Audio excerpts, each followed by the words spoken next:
Community Podcast. All right, guys, welcome to the Community Podcast. We are back this week with a special guest, one of our very own, Lisa Grubbs. Lisa, welcome. Tell me a little bit about yourself. All right, Chrissy. Hi. My name's Lisa Grubbs. I am from Louisa. Graduated from Louisa County High School, class of 1989. Go Lions. I have two grown kids, both graduated from JMU, so go Dukes. Both very successful. Anyway, glad to be here. Thank you.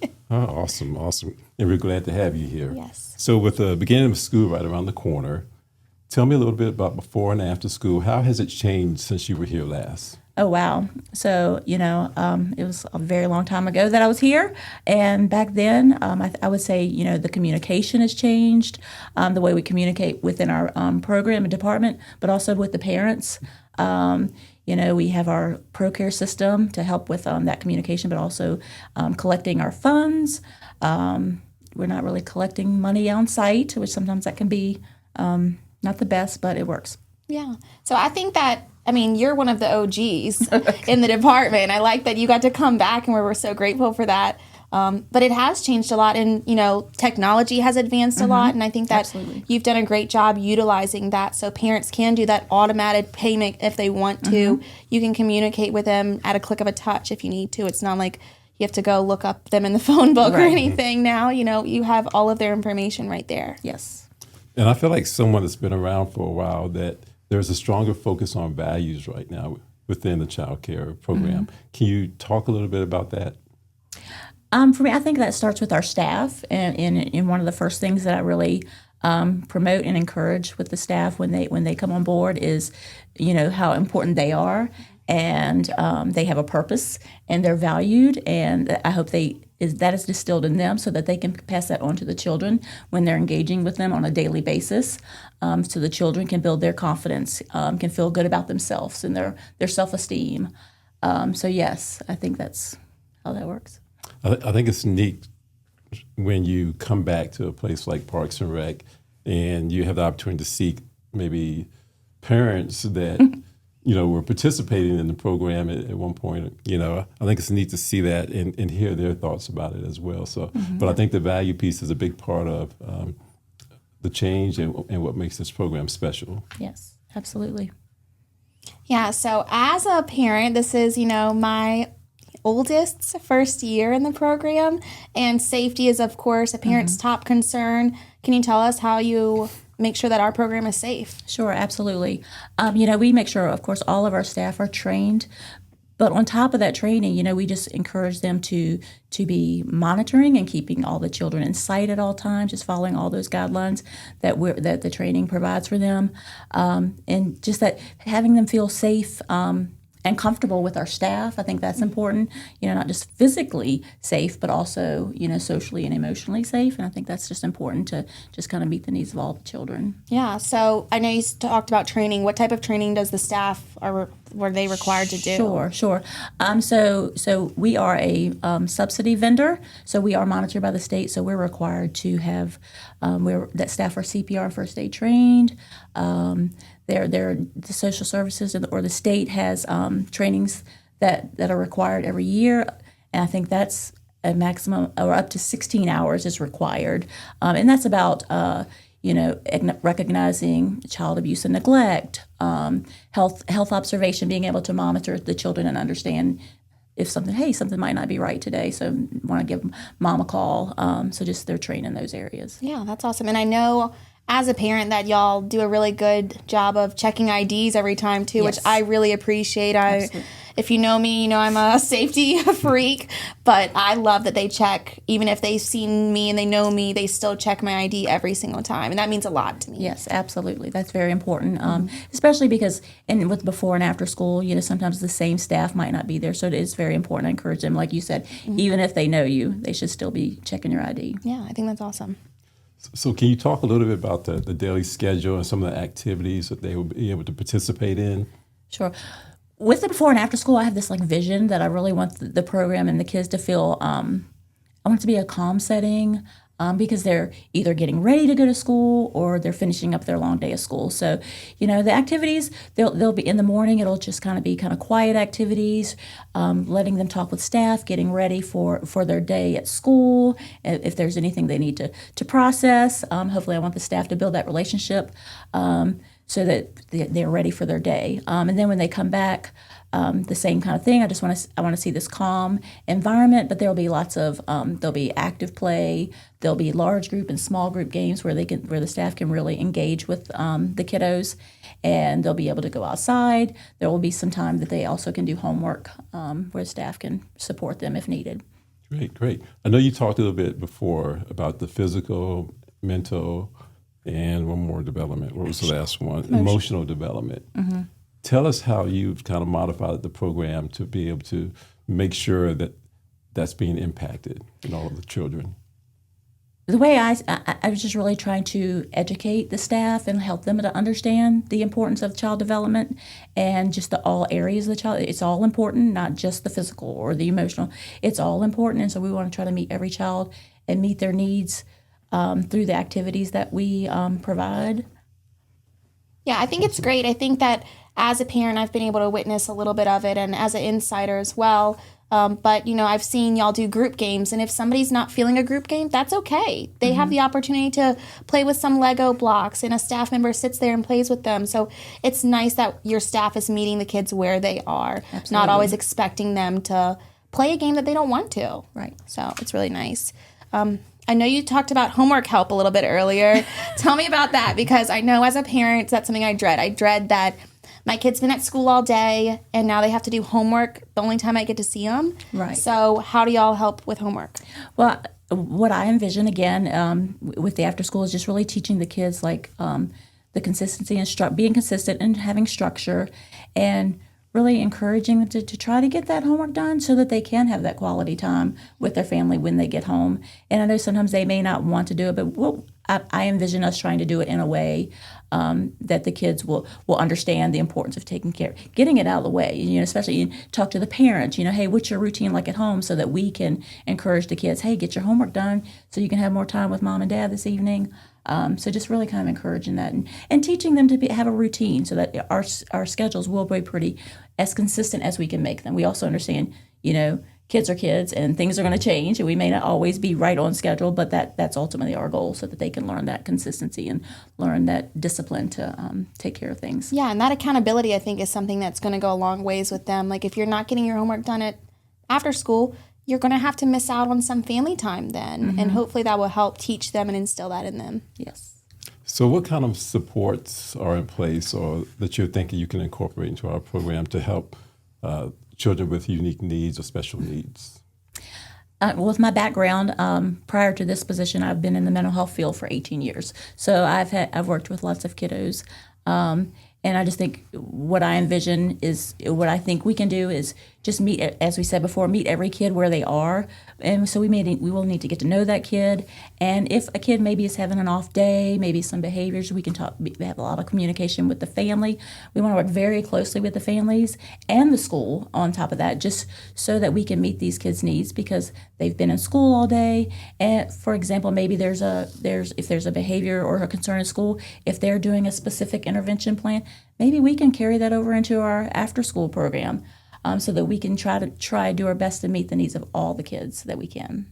So you talked a little bit about your experience. Can you go into that a little bit deeper? Well, I did mental health case management for 18 years with our local Region 10 office. And I worked with a number of families as their mental health case manager, linking the families to resources in our community, making sure they were getting the supports they needed in the community or in school sometimes. So anywhere from medication management to therapy to just some doctor's appointments, connecting them with an eye doctor.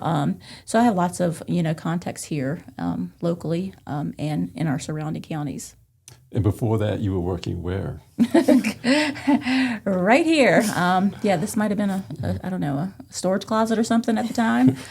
I think what's funny is that both Lisa and I had the opportunity to kind of step away and then eventually come back to Parks and Rec because of the impact that we have or can have in the community. So I'm excited at what you've done, already with the program, and I think the future is very bright with our before and after school program as well. I agree. I'm super excited. I feel like when I was here, 20 years ago, I was younger, my kids were younger, and I mean, it was great, but I just didn't feel like I could step up and meet the need in our community. And I feel like I've grown a lot since then, and I'm really super excited about the position and just how I can just like engage with families, engage with kids, and just really try to help support our community and build that relationships within the school system so that we can all, meet the needs of the families in our community. So if there is a parent watching this and they are a little uneasy about their child participating in the program, what would you tell them? Call me. Call me with your questions. My door is open. That's probably the thing that I like most about this is, being here for the families, or go to the site, talk to, hopefully we're going to be available, at open house. Hopefully some staff will be there. If you're questioning things, you can go there. You can come see us here. But again, just, call the office and I'm happy to answer any questions. Or concerns you might have. Yeah, I'm sure, especially if you have those young ones going into kindergarten. Yeah, I think that as a parent, I had a lot of questions at first. And, even working here, I still had questions. But you've always done a really good job of explaining it to me and saying, like, okay, this is how we're going to do it, And it might change, like you said, because at the end of the day, you're trying to meet the needs of the kids and their families. And that's all that matters. Absolutely. So, Chrissy, you mentioned changes. Mm-hmm. If something changes to the schedule, how will you communicate that to the parents? Mm-hmm. That's one of the changes that's happened that wasn't here 20 years ago. Our ProCare app, families are able to open up so we can communicate. Staff can communicate directly with them on that. And again, if it's something more serious or important, then they can always reach out to me, or I would be reaching out to them. But that ProCare app is a good communication tool that we have. Yeah, and like I said, I've loved having the ProCare app. I get to see all the things. They send pictures of the kids, throughout the event or program, and you get to say like, "Hey, Oakland had a really good day," or "Hey, we had this issue," or look, hey, we're at craft time today, and this is what they made. And it's always nice to see all these little things that y'all do with the kids. Yeah, and I'm hoping we can start using that more with sending the pictures. That's one of those. I'm not technically savvy, so I haven't learned much about it, but I think the staff are, so that's hopefully we'll use that more, so get more pictures out there. So what do parents need to know about the hours, fees, and policies? Before school, our doors open for kiddos at 6:30, and we're there until the school bell rings. I think it varies by elementary school, so whatever time your elementary school opens their doors, then that's that morning. And then we are open right after school at school dismissal for kids to come to our program, and we're there till 6:30. Fees specifically, there are some changes in the fees this time around. I don't know them directly off the top of my head. But I know you have like a full-time option. Yes, yes, absolutely. There's a full-time option, and then there's a discount for the second child. There's also a part-time option, 2 or 3 days. And then there's also drop-in. We do ask if you do drop in, please let us know ahead of time if you can. That's my little plug in there for that. School days, 1 o'clock, please. I know sometimes you send notes home to the schools, but sometimes we don't get those notes. But we're working on that. But if you could let us know, that's helpful. And what's the best way for them to let you know? Either you can send a message on ProCare or you can email me. I think my email is out there. Yep. So I know we're making some more changes, some pretty big changes to the program, and it has to do with staffing, having a full-time staff at each site. Can you tell me how that will impact the program? I think that's going to be phenomenal, having that extra set of hands, having somebody that is specifically focusing on a school. It'll be a full-time staff. The plan is to have a full-time site coordinator at each school. So having them there during the hours of the program, it's just going to be really just having that extra set of eyes, extra set of hands, helping and supporting the staff, because ultimately that's what we want to do. I think as the childcare director, I wish I could do that. I wish I could be there more often because I try to get to the schools when I can, but I'll feel better knowing that there's someone there, but they also know that they can reach out to me for things as well. But I think it's just going to really help with the communication, with making sure the younger staff, have their needs met, have the supplies they need. It's not that we're not doing it now. It's just sometimes challenging to get there to the schools to take what they need. So it'll be nice to have that extra set of hands on a full-time basis. So how do you think it will impact the program itself, though? Just we'll be able to carry through with more improved programming within during the day, during the afternoon, more planning of different activities. Maybe it will help us, because one of the other things I want to do, I had mentioned the schools. I really want to be an extension to the school year. So having a full-time person at the site, they'll really know more of what's going on in the school, and so we can kind of carry that on within our program. So that just it kind of reinforce what's going on there, just making the program better overall. Great. I think it'll be nice to have a consistent person. I know, a lot of our staff is part-time and they're not there every day, but they are there multiple times a week. But I think it'll be really nice for parents and staff and the kids to have that person that's there almost all of the time. Yes. And they can build that relationship and really build it up strong. Mm-hmm. I think a big part of what we do is the value piece, and being able to have someone there a little bit older, a little more mature, that can make sure that they communicate that. But also it's almost like an extension of the office or extension of you and your leadership at that site. So I'm excited about the opportunity to have a full-time person in there, and I'm excited to see what happens with the program under your leadership as well. Well, thank you. I appreciate it. I'm excited myself. I've already just started building relationships, and I love hearing my name called across the parking lot. I'm like, I hear my name. Who's over there calling my name? So it's really cool, and I appreciate all the families that I've already started building relationships with. So I'm excited. So what, if you could envision your program in a year, what does that look like? Happy children, engaging with the staff, building relationships, growing and thriving in our program, and just learning social skills, just needs being met, all the above. So I know we talked about 4 schools. How many kids are we talking about that we have the opportunity to impact? Oh, wow. I guess so. At this point, I think we can have up to 40, up to 60, I guess, at each school. That's usually our plan. That's our so that's 60 at 4 different schools. 240 kids. That's a lot that we could be impacting. That is a lot. And it's a great opportunity that your staff has that opportunity to be a role model for those kids. Absolutely. Because, I've talked about it with you extensively. I think it's crazy that, our staff gets more time with these kids a lot of times than their parents do. And they're so impactful to those kids. And I think it's so important that they are being good role models and they are trained in all these safety aspects. And I think your leadership is doing them very well. Well, thank you. And that's something that coming on board, my passion was to work with the kids and to have an impact on the kids. I didn't realize how much I really enjoy the impact I'm also having on those young adults and teenagers that are working in our program. It's really kind of cool to watch them grow. One of our staff was just out in the hallway a little while ago, and I saw her, she in a positive way, she didn't raise her voice, but I heard her voice, and I'm like, oh wow, look at her. It was a good thing. It was because she's very quiet and shy, and so it's nice to see her coming out of her, coming over to her shell a little bit and just engaging with. She's always engaged with the kids, but she's usually very quiet, and so it's nice to see her stepping up. She's gaining that confidence. Yes, absolutely, absolutely. So I have one more question for you, Lisa. Okay. If there's one thing you could let a parent know about our program, what would it be?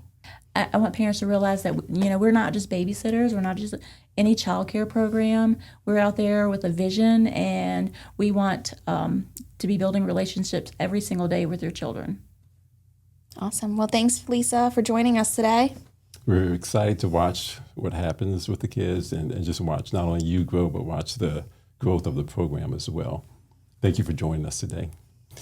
If you enjoyed today's program, we encourage you to like, subscribe, or at least share this program with others. Thanks, and we'll see you the next time.